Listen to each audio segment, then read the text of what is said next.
नमस्कार मित्रांनो, बांधकाम कामगारांच्या पहिल्या मुलीच्या विवाहासाठी 51,000 रुपये मिळणार आहेत.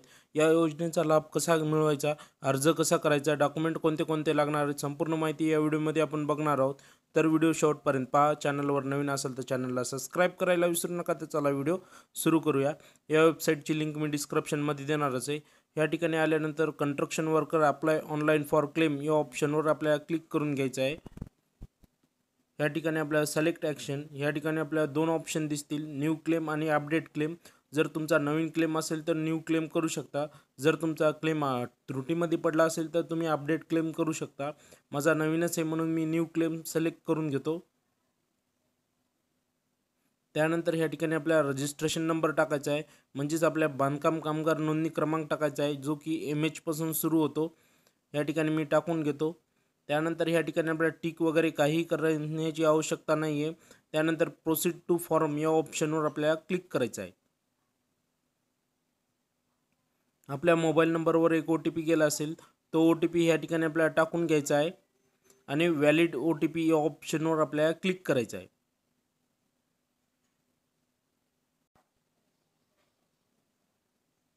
ह्या ठिकाणी आपली संपूर्ण प्रोफाईल ओपन झालेली आहे. ह्या ठिकाणी registration date, renewal date, registration number, Aadhaar number, photo वगैरे ह्या ठिकाणी शो होईल. या ठिकाणी महत्त्वाचं म्हणजे ह्या ठिकाणी आपल्याला नोंदणी स्थिती ही ॲक्टिव्ह असणे आवश्यक आहे, तरच आपल्याला क्लेम करता येणार आहे, नाहीतर अन्यथा क्लेम करता येणार नाही. एवढं लक्षात ठेवा की ह्या ठिकाणी नोंदणी स्थिती ही ॲक्टिव्ह असणे आवश्यक आहे. त्यानंतर ह्या ठिकाणी मी डायरेक्ट स्क्रोल करतो.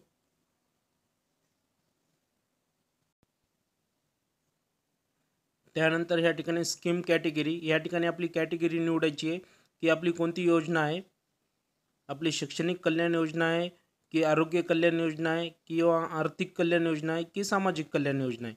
आपली सामाजिक कल्याण योजना आहे म्हणून ह्या ठिकाणी मी सामाजिक कल्याण योजना निवडून घेतो. त्यानंतर योजना, तर ह्या ठिकाणी आपल्याला योजना निवडून घ्यायची आहे. ह्या ठिकाणी S13 ही योजना निवडून घ्यायची आहे, सर्वात शेवटची.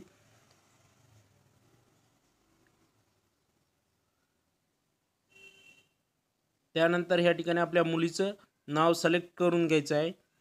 मी स्क्रोल करून घेतो. ह्या ठिकाणी मी मुलीचं नाव सिलेक्ट करून घेतो. त्यानंतर ह्या ठिकाणी आधार नंबर शो होईल, वय शो होईल.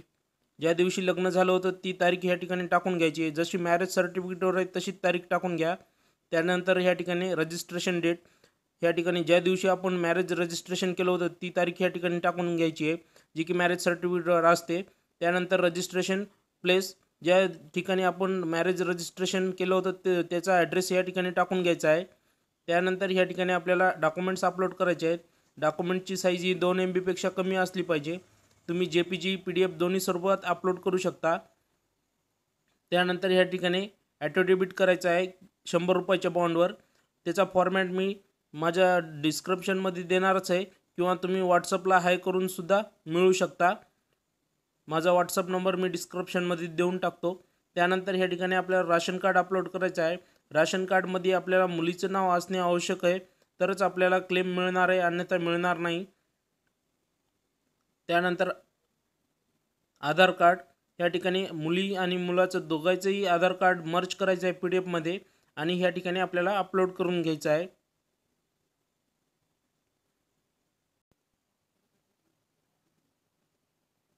त्यानंतर मुलीचा जन्मदाखला, म्हणजेच ह्या ठिकाणी आपल्याला बर्थ सर्टिफिकेट लागणार आहे.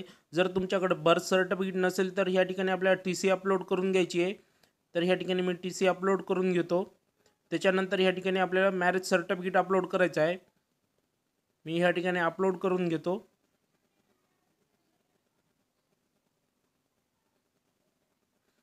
त्यानंतर डॉक्युमेंट्स व्हेरीफाय या ऑप्शनवर आपल्याला टिक करायची आहे आणि ह्या ठिकाणी डॉक्युमेंट्स व्हेरीफाय या ऑप्शनला येस करायचं आहे. त्यानंतर स्क्रोल करायचं आहे. ज्या दिवशी आपल्याला व्हिजिट करायची आहे व्हेरिफिकेशनसाठी ती तारीख ह्या ठिकाणी आपल्याला सिलेक्ट करून घ्यायची आहे. ह्या ठिकाणी मी ती तारीख सिलेक्ट करून घेतो. या तारखेला आपल्याला संपूर्ण डॉक्युमेंट्स घेऊन हजर राहायचं आहे ऑफिसमध्ये. तर ह्या ठिकाणी टिक केल्यानंतर ह्या ठिकाणी आपल्याला टिक करून घ्यायचं आहे सेल्फ डिक्लेरेशनवर आणि सबमिट या ऑप्शनवर आपल्याला क्लिक करायचं आहे.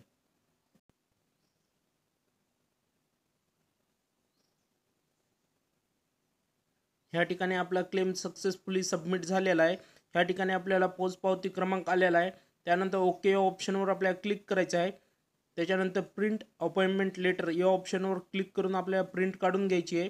तर ह्या ठिकाणी मी क्लिक करून घेतो.